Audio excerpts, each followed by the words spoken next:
Guys, the Jets 2020 season is in the books. We are now looking towards our head coaching search, and we got to hear a few words from Christopher Johnson today at his end-of-season press conference. Jets,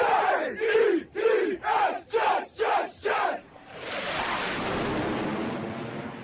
Welcome to Jets Talk. My name's Ryan. I'll be your pilot today. If you're new here, hit that subscribe button. If you've been here before, welcome back. I love having you here.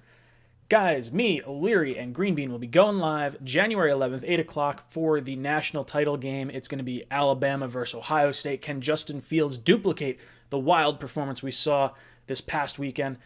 Tune in. Hang out with us. We're going to be talking all the head coaching stuff, free agents, all the good news, as well as just watching the game and hanging out. So make sure you tune into that if you want to watch that with us.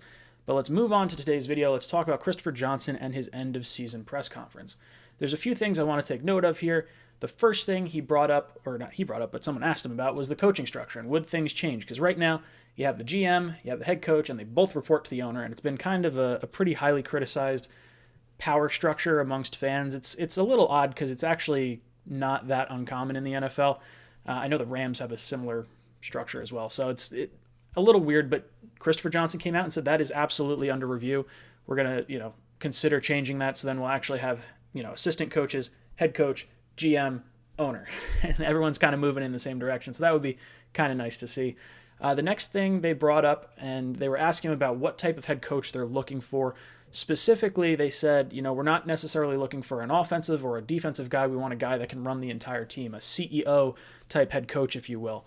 Someone that can oversee everything, all the operations going on. They're not just focused solely on the offensive side, which is kind of what we saw with Adam Gase. He really did not do anything on the defensive side. Greg Williams was the head coach for the defense. Adam Gase was the head coach for the offense. So a guy that can kind of put everyone on the same page and everyone can rally behind is definitely where they're looking in that. Then he brought up the whole quarterback situation. And Christopher Johnson came out and he said he talked to Sam Darnold at the end of the game and he said, "I want you to be here long term. You're my guy." Like that's what he's looking towards. And he really likes Sam. He's a fan. Like, as much as he's an owner, he's definitely a fan of the Jets and just he wants to see the team do well. Like, I understand that. He did say that Douglas is going to have the final say in this decision, which kind of harkens back to last year when he was asked about Jamal Adams and him possibly getting traded. He wanted to hold Jamal Adams because he's a great player and we want him on this team. Basically all the things you should be saying as the owner.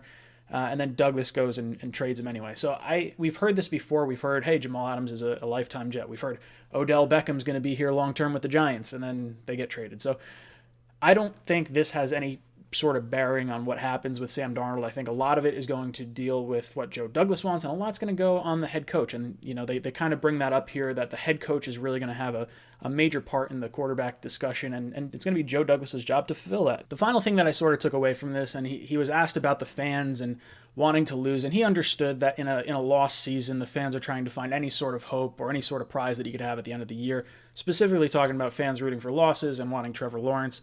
And his mindset is, I don't want anyone who doesn't want to win football games in this facility, and that's perfect. You do not want your team wanting to lose. Now, the fans, we wanted them to lose because we wanted the quarterback. We're looking long term, and it's not to say that the Johnsons aren't looking long term or that Douglas isn't looking long term.